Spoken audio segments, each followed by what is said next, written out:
Doctor Richard Marín, los grandes mitos en la nutrición. ¿Qué es verdad? ¿Qué es mentira? De repente tú dices, tú te crees que, qué sé yo, que el aceite de cerdo es bueno o el aceite de oliva para freír carne es bueno o es malo. O sea, por favor, unos tips de los grandes mitos. Exacto. Por favor. Sí, mira, lo primero, con los en el caso de los aceites, que es lo que tú mencionas ahora, los aceites son esenciales. Tú necesitas consumir un 10% de tu ingesta diaria, escuchen eso, de aceites. Hay gente que no consume grasa porque hace daño. ¿Tú has escuchado eso? No, es la cantidad, como todo. No. Y el tipo de grasa y cómo la utiliza. ¿Qué realmente es lo que hace daño? La está complicando, doctor. No. Y vamos bien. Vamos a una fritura, que es lo típico, Pablo, a lo que la gente más miedo le tiene. Existe algo que se llaman los aldehídos. ¿Qué son los aldehídos? Son gases que emite un aceite cuando supera los 100 grados de temperatura. Ok. Muy bien. Okay. Eso es lo que te produce el cáncer. No es que tú pruebes el aceite. Y no todos los aceites producen aldehídos. No. Porque hay aceites que vienen preparados para soportar altas temperaturas. Por ejemplo, ¿cuáles? Como el aceite de canola, que viene preparado para aguantar altas temperaturas. Atención, Tú puedes freír en ese aceite. Existen aceites de oliva que vienen para soportar altas temperaturas y no forman tantos gases tóxicos. Pero eso no es el aceite normal. Es muy costoso, no es asequible para la población y por ende no se utiliza. Por ejemplo, hay uno que se llama aceite de oliva C4, que aguanta hasta 260 grados y no emite gases, no emite humo, para ponértelo de una manera. Sí, pero eso ya sale del presupuesto. Okay. El aceite es de soya orgánica, porque hay soya sintética, recuerda, y soya orgánica. Se puede freír con soya orgánica. Correctamente. Y no hay la cosa esa. No hay. Recordemos, sí, porque no estamos recomendando que empiecen a hacer frituras. No. Un día tú te das un gusto a la semana, no hay problema. Pero las frituras deben ser evitadas. Por el tema, recuerda, justamente de estos gases, pero además, cuando tú cueces en fritura algo, normalmente se absorbe una cantidad equivalente a la mitad del peso de lo que usted agrega. Dígase, usted pone un muslo de pollo a freír y puede que el peso del muslo pase a un 25% más por la cantidad de aceite que absorbe la carne, ¿no?, que usted está cocinando. Okay. ¿A qué lleva esto? Richard, carbohidratos, proteínas o grasas. ¿Qué tiene más calorías? Por cada gramo de carbohidrato o de proteína son 4 kilocalorías. 1 gramo de grasa son 9, Pablo. Entonces ahí tú tienes también un componente y por eso la cantidad disminuida de un 10% de ingesta de grasa diaria, porque es muy calórica. Ahora, ¿a qué se debe? Hay una frase muy utilizada, aquello de que todas las cosas buenas y divertidas de la vida son ilegales, inmorales o engordan. O engordan, qué peor. Entonces, ¿hasta qué punto todas esas cosas muy sabrosas son dañinas? ¿Por qué, por ejemplo, una carnita de res frita con tostones, bien salseado, un sosa por arriba, es una cosa maravillosa? Exacto. Sí, pero yo sé que es dañino. Entonces, ¿por qué lo dañino es tan sabroso? A uno se le encuentra que es la cosa más maravillosa del mundo. Hay un aspecto psicológico en eso. No, es un aspecto antropológico. Te voy a explicar. Mira que el azúcar no tiene tanto tiempo con la humanidad, aunque te parezca increíble. No, son apenas 5.000 años con el azúcar. Si tú vas a lo que es la cantidad de población, partiendo de que la caña, el cuénamo, la caña, que aparece en Papúa Nueva Guinea, traída por los españoles a esta parte de las Américas, es nuevo. Lo que hay que es reeducar el paladar. Porque el tema de lo que comemos, antes no había fritura. ¿Qué había, Pablo? Asados. No había frituras, el aceite existía. El aceite no tiene más de 3.000 años, de 3.600 años en cocción de los alimentos. Entonces, ¿qué era el asado? Cuando llega la fritura. Entonces, ese asado de los suramericanos que son locos con un asado, eso no es frito. No, ¿cómo se descubre la carne asada según la historia gastronómica? Los animales después de un incendio se quemaban y veían que era más fácil comer el animal quemado que de forma canibalesca, de forma cruda, por decirlo así, que el canibalismo entre seres iguales. Sí. O sea, es ahí donde se empieza a encontrar que había que cocer los alimentos porque era más fácil masticarlo. Y es preciosa la historia gastronómica y antropológica de los alimentos. Pero volviendo al estado actual y partiendo de la información que recientemente da la OMS de que los azúcares, tanto normales, que es un tema de otro encuentro si quieres, como artificiales, produce más daño que bien. La recomendación que da la OMS, y eso va para los carbohidratos, la fritura, es reeducar el paladar, Pablo. Tómese su tiempo. ¿Cómo que reeducar el paladar? O sea, ¿no le vamos a echar azúcar al café? Sí, pero mira qué es lo que ocurre. Como te decía, del tiempo que nuestra generación nació con azúcar. Café Santo Domingo Banilejo, por supuesto. Sí, no, vaya a ver, hay que ubicar, la aclaración. Porque hay café y café. El café Santo Domingo, definitivamente. Industria Banileja. Eso es buena la aclaración. Vale. Entonces, lo que te quiero decir es, el café, cuando una persona toma café, está perfecta la primera taza con azúcar, Pablo. Pero hay gente que si tú lo dejas se toma 6 tazas de café en el día. Y si hay una reunión, cuidado, que pueden ser 7. Entonces, al primer café, ¿porque no se puede consumir azúcar? No, Pablo. Un 5% de ingesta de azúcar añadida a diario es permitido. O sea, el tema estaría en endulzar ese primer café que es el que uno más necesita. No, claro. 4 de la mañana. Óyeme, ese café sagrado. Yo no lo cambio por nadie. Entonces, el asunto es, uno llega a la emisora y viene María. De una vez, señor Joaquín, no, María, a este no le echa azúcar. Hay que negociar. Hay que negociarlo, porque al final del día tú no estás buscando azúcar, es cafeína. Lo que pasa es que uno entra en ese juego de que echarle azúcar. No, es que usted está buscando cafeína. Entonces, ya tú tienes la cafeína, vamos a los otros alimentos. Yo no sé tú, Pablo, pero yo prefiero un puré de plátano, un mangú de plátano dominicano, que un pan de agua con chocolate. Aunque esté el chocolate aparte, pero yo prefiero un plátano a un pan. Eso y esta mala promoción del pan, porque ahora el pan ha caído en mala. Sí. Y en el sur comemos mucho pan. Comemos mucho pan y fíjate que es irrisorio. Por ejemplo, República Dominicana no es productora de trigo. Fíjate qué curioso. Pero el pan es fundamental. Es fundamental porque es una transculturación española que nos llega a nosotros, recuerda, por nuestra descendencia española, que el pan de España, quienes hemos tenido la oportunidad de estar ahí, es una cosa deliciosa. Y eso nos llega un remanente y se queda con nosotros, la población mulata dominicana. Pero el pan, hay que dejar de comerlo. Yo le digo a la gente, no te come el pan solo. Ponle aguacate, ponle tomate, y tú estás agregando fibra y vitamina al pan, pero no te lo comas vacío, Pablo. ¿Tú estás entendiendo el punto? Nutre ese pan.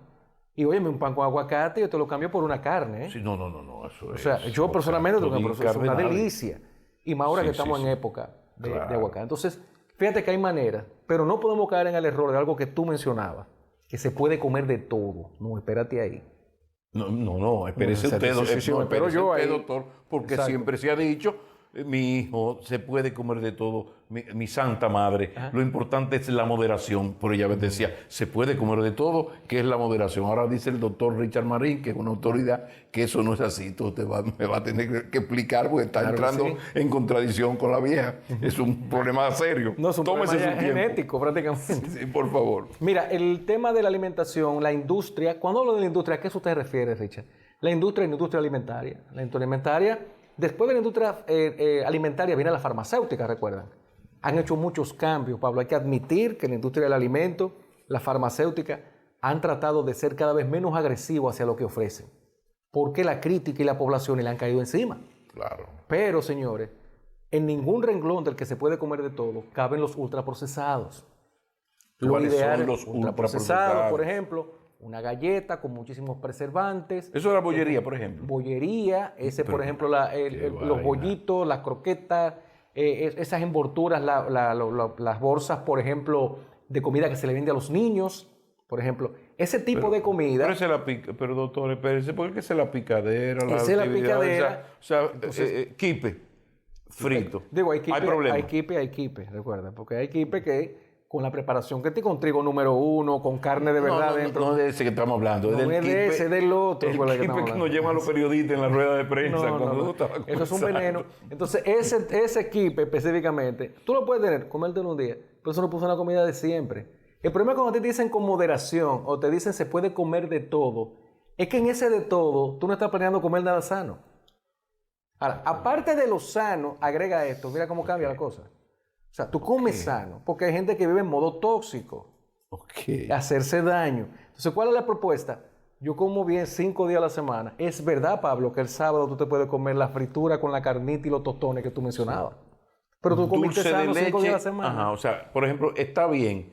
yo no puedo ir a Baní sin detenerme en Paya, en la dulcería El Húngaro, y ahí me tienen a mí mi dulce. Eso una vez a la semana, ¿está bien, doctor?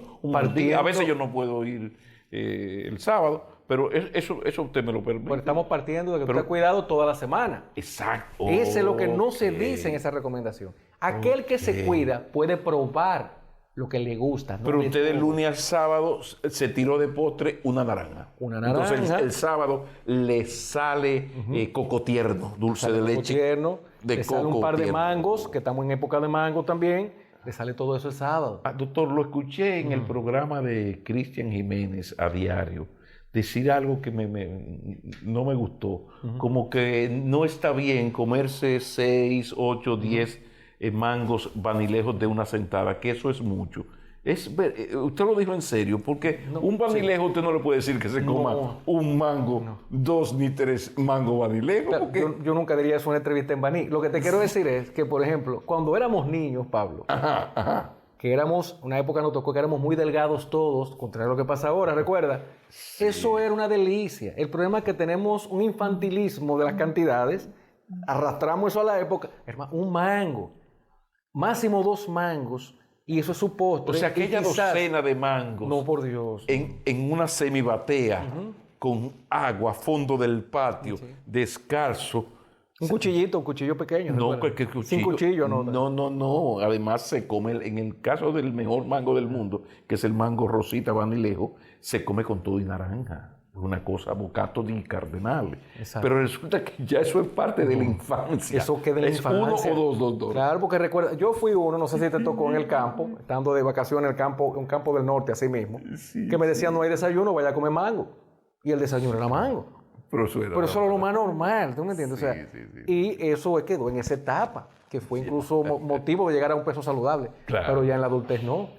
Doctor, se nos queda un tema y lo vamos a dedicar, el último segmento se lo vamos a dedicar a eso. 2 temas, a ver si lo apretamos un poquito, claro. Aprovechamos el tiempo, que es la otra parte de esto, que son los ejercicios. Y otra cosa es el problema del doping.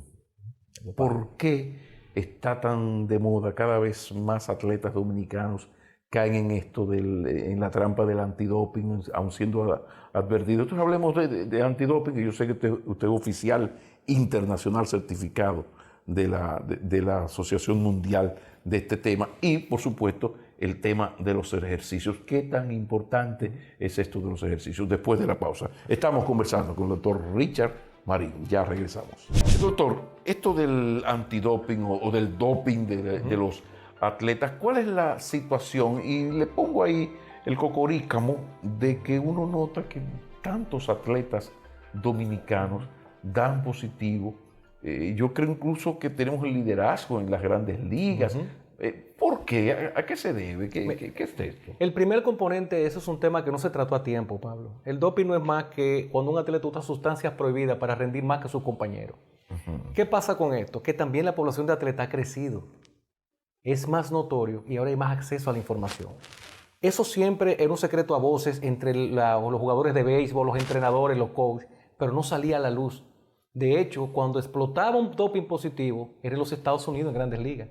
Exacto. Ya es en AAA, ya es aquí en Dominicana, que esas pruebas están haciendo y se están descubriendo más casos. Pero lo alarmante fue la nota de voz que dio la Major League Baseball. Pablo, el 50% de los positivos en dopaje en béisbol son dominicanos. ¿Cómo? El 50% de la población general y per cápita población en Estados Unidos, nosotros somos prácticamente el 5% de la cantidad. O sea, la mitad del doping en general es de dominicanos. Pero vamos un poquito más lejos, deportes en general. No tenemos una advertencia de la WADA de ni siquiera permitirnos a nivel internacional tocar el himno nacional y ni siquiera estar presente en la ceremonia principal si esa práctica no se cambia. O sea, tenemos una advertencia del Comité Olímpico, Pablo. Pero no, deténgase. Como digo, detente ahí, animal feroz. Son palabras mayores. ¿Cómo es eso? Que si no hay una corrección, que si seguimos en ese liderazgo triste, hay consecuencias. Podría llegar a una consecuencia, pero de tal, porque eso ya afecta el sentido de patria, ya eso son como, o sea, que se gane un dominicano una medalla y no toquen el himno. ¿No toquen el himno? No, eso así no. Y explíqueme, por favor. Eso es parte de un paquete de sanciones que aplica el Comité Olímpico y la WADA a los países que no cumplen con las leyes. Y la advertencia ya fue hecha. Y hay precedentes. Rusia tuvo estos precedentes al punto tal de que Rusia se le llegó a descubrir, recuerden, y eso es histórico, eso está ahí, un laboratorio de dopaje específico para los atletas olímpicos, de cómo dopaban. Entonces, ya nosotros, cuando se habla de que nosotros pudiéramos entrar en una categoría de ese tipo, es grave. Y ya las autoridades dominicanas, quien preside el Comité Olímpico acá y quien preside aquí la parte de deportes, Camacho, hizo una reunión urgente en ese sentido por la advertencia. Y sé que actualmente hay activado un comité tratando la situación porque es muy delicada, Pablo, muy delicada.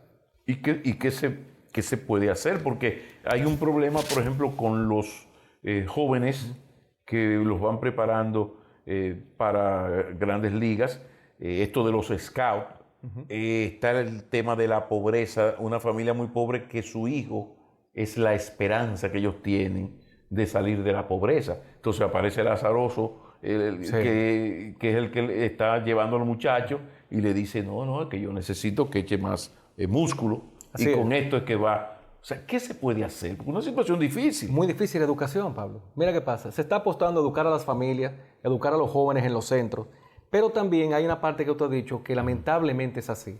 Y es que cuando tú le dices a una persona de un barrio de escasos recursos que le van a poner en la mano $1 millón o medio millón de dólares, Pablo, jóvenes que nosotros sabemos que muchos padres lo tienen con ilusión de que ese joven sea un bien económico, no un hijo a criar. No. Entonces, eso se da en los barrios. O sea, la única posibilidad que tiene esta familia de salir de este jodido barrio donde vivimos encarcelados, víctimas de la violencia y un barrio tomado por la delincuencia, es si firman a mi hijo. ¿Qué yo tengo que hacer para que me firmen a mi hijo? Y eso es sí o sí. Entonces, bajo ese escenario, cuando tú abordas a la familia, que ha pasado, niños que dan positivo a doping, estamos hablando de niños, 13, 14 años. Exacto.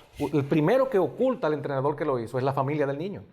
Porque llegan a acuerdos de aposento donde se le dice a esa persona, yo le voy a ayudar al niño, pero si se destapa algo, ustedes no pueden denunciarme. O sea que en muchos casos de doping del atleta, en muchos hay la complicidad de la familia, hay una conversación del tipo, del coach, como se diga, el scout, de que yo te lo voy a preparar. Pues dice, no, yo te lo voy a preparar. Que de hecho, recuerda, son los mismos que hacen los amarres para quedarse con parte del contrato, de hasta un 30% del contrato del niño. O sea, no sé si viste en las noticias que recientemente salió un niño que ya está prefirmado, preacordado, con apenas 13 años, para los 16, Pablo. Y hay un preacuerdo. Ese niño perdió la adolescencia. La presión que han puesto en los hombros de ese niño, que es un dato público, Entonces, no estoy diciendo que el niño esté dopado, ni mucho menos, pero ya ese preacuerdo salió a la luz en los medios. Y eso es legal, porque hay que ver el aspecto psicológico, lo que le puede significar a un niño para su salud mental una presión de este tipo. O sea, el muchachito puede hasta suicidarse si un día comete un error garrafal jugando béisbol y lo botan. Pero él debe un dinero a esa edad, Pablo. O sea, el hecho de que esté garantizando que él a los 16 va a tener esas condiciones, él debe un dinero que él no sabe siquiera a esa edad lo que significa eso. Pero además la presión que me imagino que esos padres le meten a ese muchacho, porque ya no es solo su hijo, es su instrumento para. Es una garantía económica el niño. El niño se convirtió en una garantía económica. Y eso se publicó, Pablo. Claro, creó alarma, hay una gran preocupación.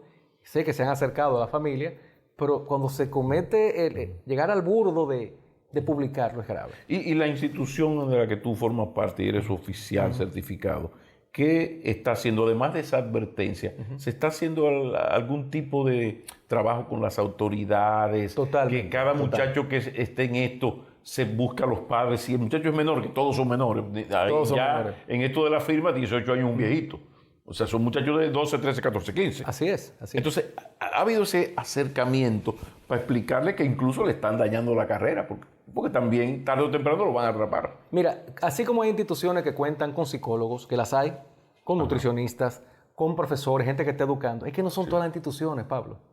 Porque déjame decirte que República Dominicana está instalada, la mayoría de con la mejor estructura con dinero, con servicio técnico, pero no todos los niños tienen acceso a estas instalaciones, sino que muchos de ellos son entrenados de manera clandestina por entidades que a veces ni siquiera un registro de club deportivo es. No, porque lo que tengo entendido es que hay personas que se dedican a eso. Entonces yo invierto, tú eres una persona muy, muy, muy pobre y a tu hijo yo me encargo de alimentarlo, de buscarle suplementos, yo le invierto, lo mando a buscar, le pago el transporte para que vaya a entrenarse. Entonces yo me paso, yo hago una inversión y de ahí es que viene el porcentaje.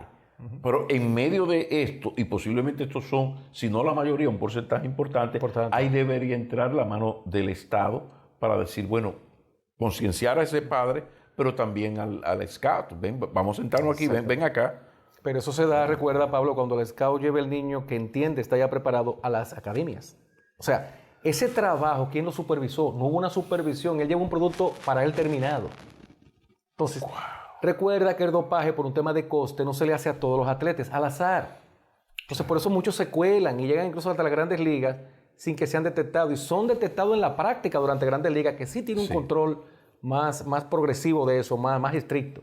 Doctor, muchísimas gracias. Como yo sospechaba, se nos quedaron temas, pero ya habrá oportunidad para volver a reunirnos y muchísimas gracias. Descansamos de la política y hablamos de algo demasiado importante y de lo que creo que deberíamos hablar con mayor constancia y mayor frecuencia, doctor. Entiendo que sí. Richard Marín, a ustedes las gracias que una vez más nos han acompañado. Sean felices, si es en familia, mucho mejor.